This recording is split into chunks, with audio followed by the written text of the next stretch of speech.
Hello YouTube, this is Todd Martin from Solid Shell Security, and I'm back with another little hardware video. In the last video, which I uploaded today, meant to upload it last night, but there was some conversion stuff going on between that. I broke down a regular Xbox and showed you it's nothing more than basically a desktop PC. So in this one I'm actually going to talk about a desktop PC, and I have an old test machine in front of me that I used to use for testing. Something interesting about the board in here, I actually think that is the same clip that goes into the Xbox right there. Used to usually seeing bigger ones. So really quickly, let's go over the hardware pieces and components. Up here we have a CD DVD drive. Right here we have our power supply. This one's got actually a pretty small power supply than what I'm used to seeing too. This was actually a Dell, I think like Latitude 2600, something like that. So this is a fairly old computer. So if you notice, we have this cable. It runs from the power supply, this big cable with all the zip ties, from the power supply to right here. So we have power going from the power supply to the motherboard here. Then we have these IDE cables right here. These IDE cables simply just transmit data. I have an open one right here. This is where data is transmitted and is shot around inside the motherboard. Then you have a power supply cable right here that goes to each individual unit, such as up here I have one that goes into the CD DVD drive, and I have an IDE cable which goes to the CD DVD drive also. Alright, this has Intel onboard graphics. Really simple, nothing special. Right here you see a heatsink. Now you're probably wondering what this is. Some companies do things a little bit weird, or some computer designs are a little bit weird. This is probably something not usual. Usually companies don't do this kind of stuff now. They usually have a fan right on top of the heatsink. But here we have a fan, the heatsink, which the fan is not directly mounted on, and underneath that is the processor. So I can pop that out.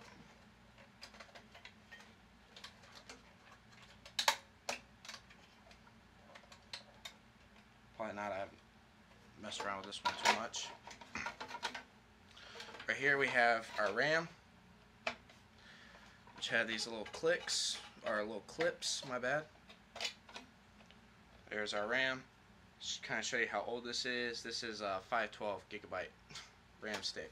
So yeah, this computer's about 10, maybe a little over 10 years old. I don't know, it came out whenever. Came with XP Home. So alright, then we have a bunch of other small stuff.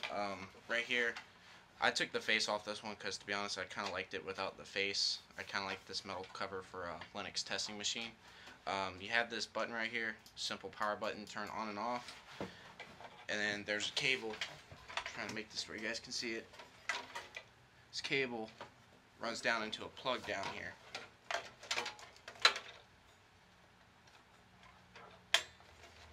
And then I have the front USB, which is also cables. Try and maneuver. Cables coming out. I don't know if you can see, but they run to right here. Alright. Right here on the motherboard, actually, to better demonstrate this, I actually have a motherboard that I'm not using.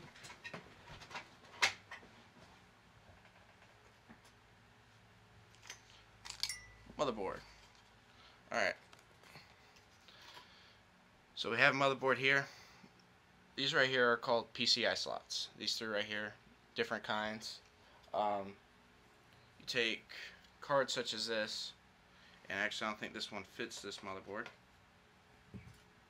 This one might though. Yep. Take cards, you plug them in, and voila, you have kind of like an expansion pack for a desktop in a way. Just some extra stuff, and cards vary from different things. This one is a really old video card, as you can see. It's got VGA, the DVI, and then S video right there. And you got a fan, and underneath that is a GPU, which is a graphics processing unit. Then you also have stuff like networking cards. This one doesn't fit this motherboard, but I think it fits the other one. Actually, it fits down right there, so it might be compatible. This one's simply just a little networking card. You get extra Ethernet slots on it. Nothing big, other than the onboard Ethernet and the onboard graphics. Alright, talk about real quick for the gamers out there. I'm not big into gaming, so as far as like different kinds of video cards go and such, I don't really know a whole lot about. But talk about why in gaming you want to have a separate video card instead of using an onboard graphics. The reason is to kind of take stress off the motherboard. It's actually very easy whenever you're doing 3D rendering and such to actually burn out the onboard graphics.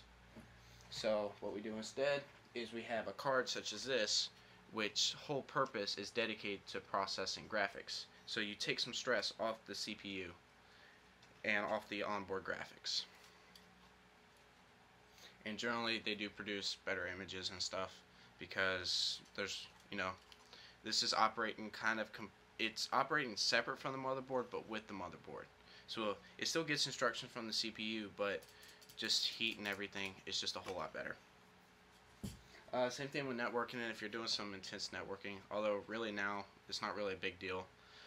Really what you would need something like this for is if you're going to have this plugged into a network and then you're going to have it plugged into a switch in other computers and you're going to use this as like a DNS server or something. That's really what this is for. It would be more of kind of like server work on a local area network.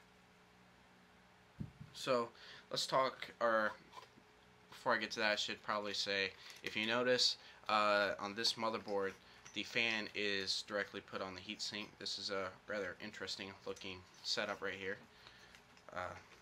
Old Intel. Actually, something else kind of interesting is that this is a Intel motherboard, and I think so is that one. Different companies make motherboards. You have MSI, Asus, IBM, Intel. I think AMD makes a few motherboards, and so on. But so the purpose of the heatsink, which I haven't exactly talked about, this is part of the cooling system of the computer. So what happens is this heatsink right now is really good at kind of staying cool. Kind of dissipates the heat a little bit, spreads it around, and kind of gives it a channel to go out. And then the fan sucks cool air down in to the heatsink and cools it down. As you know, metal does transfer heat really good, but also transfers cold pretty good. So once again, you have the power that runs from the power supply right here. You have IDE cables. See if I can yank one out here. This IDE cable, plug it in, make sure I don't put it in upside down. Runs from there to a DVD drive or a hard drive. If you're running SATA, the plugins are going to be a little bit different. Actually, this one does have a SATA. There is a SATA right there. Trying to think if there's anything else to kind of highlight on this. Just for information, as you guys can see, if you take apart a motherboard, or if you're looking at this one, you see these huge tower cylinder looking things. Some small, some big. These are capacitors.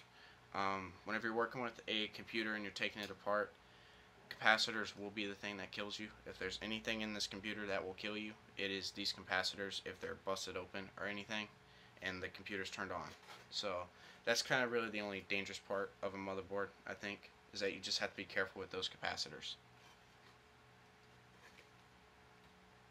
If you guys want to know what capacitors are, I believe they just store electricity. You guys can go Google it. I haven't really studied up on capacitors, transistors, and such in a while. But, oh yeah, also your fan is usually hooked to the motherboard also.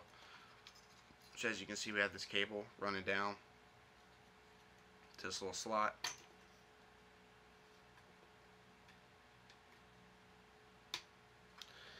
That's pretty much all you need to know about the motherboard. there's a few random heat sinks, probably for different things such as onboard graphics. Actually, another important part to highlight, if I can find it on here real quick, is the motherboard specs. We've this sit right here at the bottom. This line right here. This is the brand and the model of it. This is really important, especially whenever you're building a computer or you're having to replace a motherboard and something. The tricky thing with these, it doesn't matter if you have a bachelor's degree in computer engineering or anything. The fact is if you didn't design the motherboard yourself, you don't exactly know where to plug stuff in. Because if you notice these two plugs right here, this one, which kind of has some funky colors to it, and some of these down here, they look exactly the same, but they're not exactly the same. If you know they're color coded because they're supposed to mean different things. You take none of these motherboards have this computer right here doesn't have it, so kind of hard to show. But this would be stuff where, like, you know, the color red would be where power gets plugged in. The color blue might be where the front USBs are plugged in, or might be just kind of different things.